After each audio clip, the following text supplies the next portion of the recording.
So it looks like the offense isn't going anywhere. They're going to go for it on 4th and 7.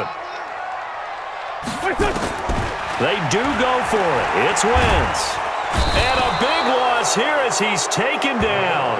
Ndamukong Suh with a sack. We've seen that a ton since he entered the league in 2010. So they take a big chance here in their own territory. And you think the coach may have some questions to answer? Yeah, and, normally we focus on the media, right? The social media barrage that he's going to get for this one. How about on his own sideline and in his locker room? Because I think the team's going to look at my coach. Why would we go for it there? I mean, no confidence in the defense. You don't like the punter. I mean, what's going on here? You owe us some explanations. No gain on the play. It'll be 2nd down. Doubling this guy has to be a priority before moving up to the next level because the big fella, he just ate that one alive, just stuffed it. In fact, before the game, he was talking to us, and he's like, hey, these pants make me look fat? And we said, nah, man, you're just a whole lot of guy. He is at well over 300 pounds. He's a big man. Throwing on 2nd down. Ryan. And is this intercepted? It is. It's intercepted. Picked off inside the 5. And a big turnover there as his guys will get the football back.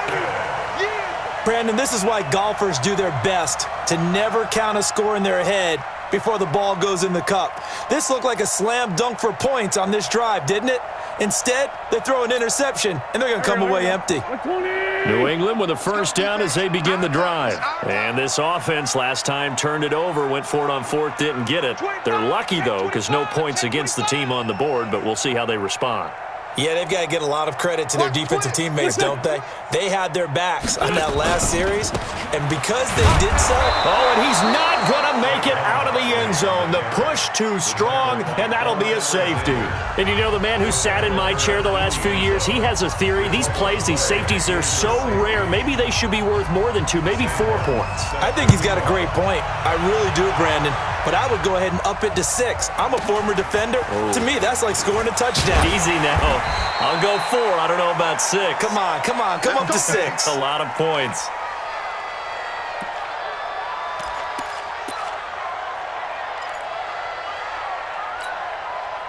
Coming to the line here to begin their next drive, the Seahawks offense. And the interception thrown in the red zone last time. We'll see if they can rebound. I just have to think the last thing he said as they went back out there was, don't do that again. What do you think? What do you think? Yeah, I think that. I think that not only did he say that, but he also told him, let's put it in the end zone that it's supposed to be in, all right? The end zone we're trying to score. I know we're being a little bit facetious here, but the bottom line is take care of the football, and everything else should flow from there. Quick lesson, never ask the play-by-play guy a question. Hey, you're my partner. I know you're right there with me.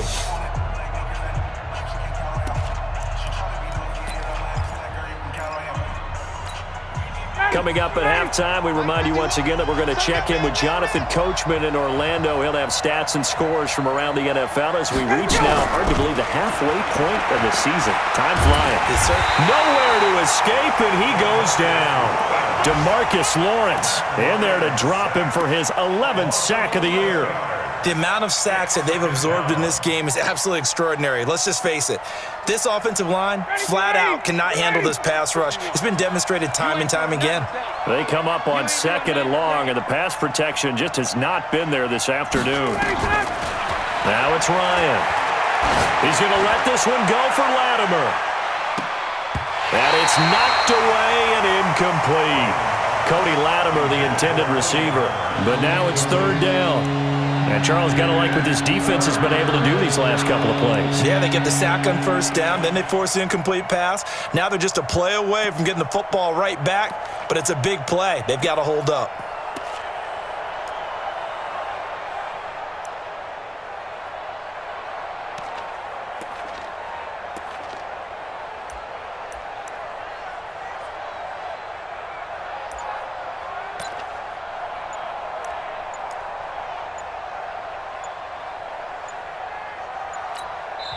Now the Seahawks going to use the first of their timeouts as they'll talk it over here before what will be an important 3rd down. Ready, back 25.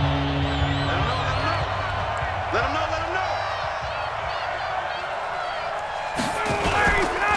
On the carry, it's Cook. Give him a couple on the run as it brings up the 4th down.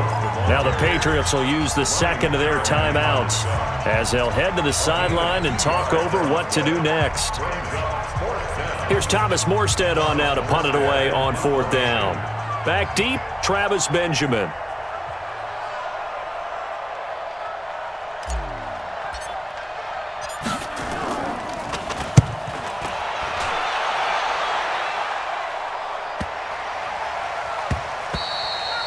And this one hits at the 1, continues on into the end zone for a touchback.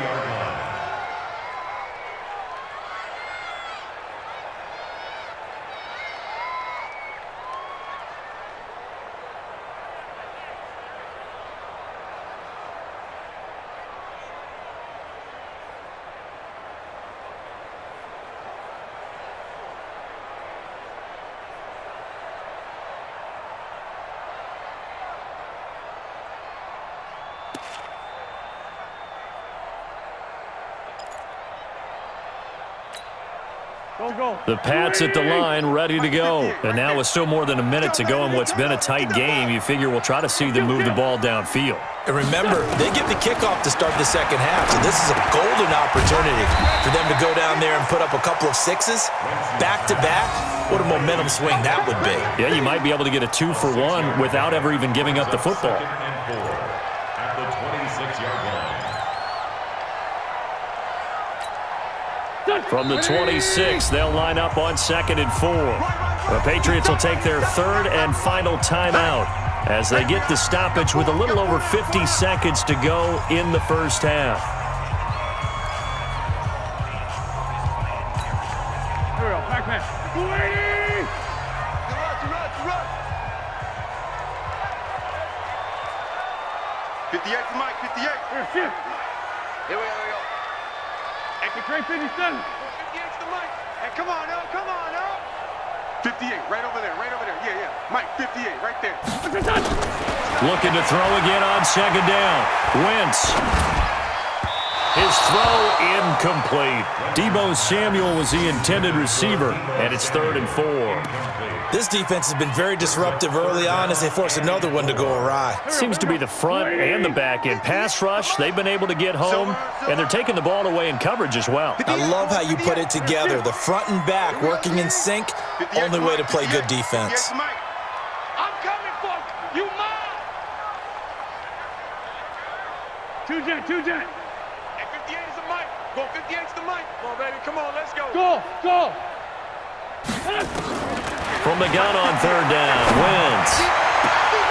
And that will be incomplete. There defensively was John Johnson to knock it free. Certainly looked like they were getting ready to convert there on 3rd down, but what an effort to get his hand on that one, knock it away, and brings up a 4th down decision. And just a single punt for him in the loss last week as he sends this one away.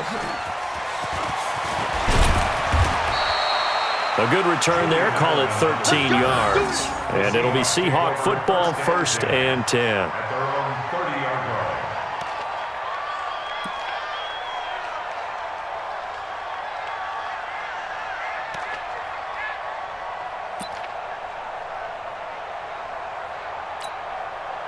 Coming to the line here to begin their next drive, the Seahawks offense. You're under a minute to go here in the half. Field position not really in your favor, but still time to try and move the ball. Nowhere to escape, and he goes down. Well, the beauty of screen passes is they take a little time to develop, and they can often hit big, but sometimes they take too long to develop, and sometimes you get sacked. Yeah, what's perfectly called for a defense to attack a screen? Typically a blitz, and even though people think that the screen operates against the blitz, if you have the blitz called and you still cover the screen, now that allows your blitzers to get there. 33 yards that time. A gain of 33 yards on the play. 1st down, Seahawks.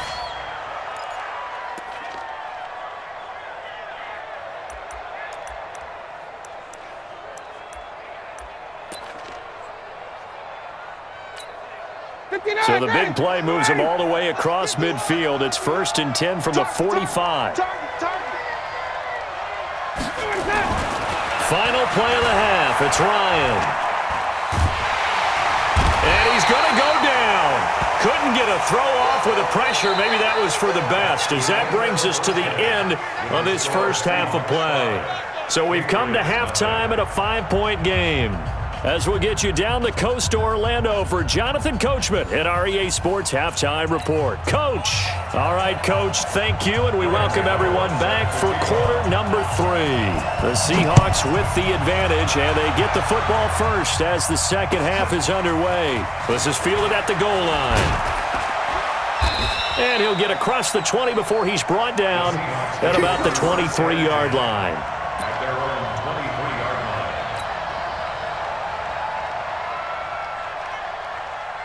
Coming to the line here to begin their next drive, the Seahawks offense. They have the lead. Now they'll be looking for some separation here as we begin the third quarter. I like the way you term that, because now I think they go a little bit deeper into their playbook. They like what they did in the first half. That worked okay. But in order to get the separation that you just talked about, change things up a little bit. Change your tendencies. Try and hit them a little bit more with some things they didn't see in the first half. We'll see if they do just that.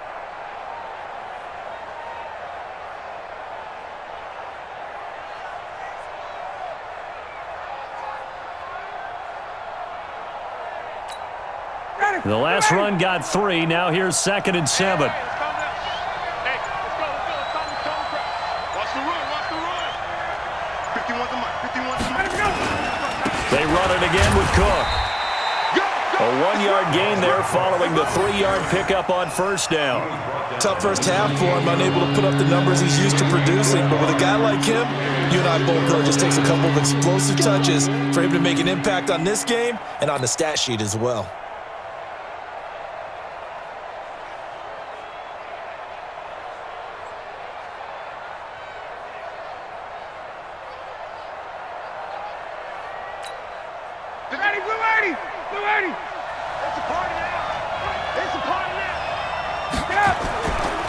Third down, Dalvin Cook. And he's able to get the first before he's taken down at the 36. Third and medium, they opted to run instead of pass, and it worked. First down. First down, Seattle.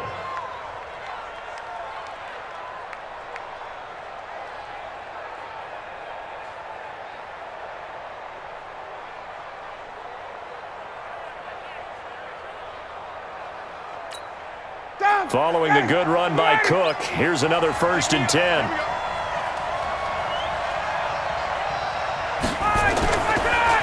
Now a handoff here to his running back. And this has been a familiar sight all afternoon as they stop him behind the line. He'll wind up losing a yard on the play, and that'll bring up a 2nd and 11. At the 35-yard line.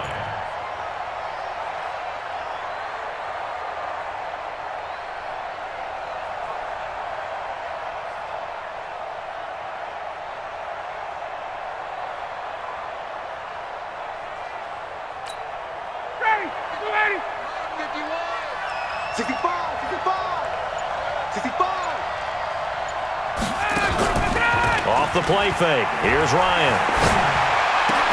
He's got a first down and then some at midfield. And brought down across the 50 to the 49-yard line. First down, Seattle, 16 yards the gain there. There are so many things to watch for when you play defense.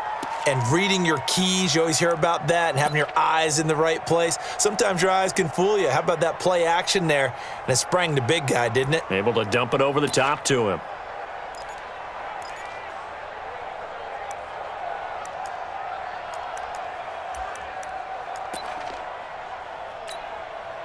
So into Pat's territory now. Here's 1st and 10 at the 49-yard line.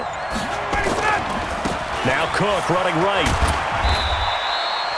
They give him 4 yards there. It'll be 2nd and 6. In the first half, he was held in check on the ground, but despite that lack of production, they still have the lead. Yeah, and they've got to feel fortunate about that. If they could actually get production from their lead horse, that would help open up this offense and widen this margin too. Following the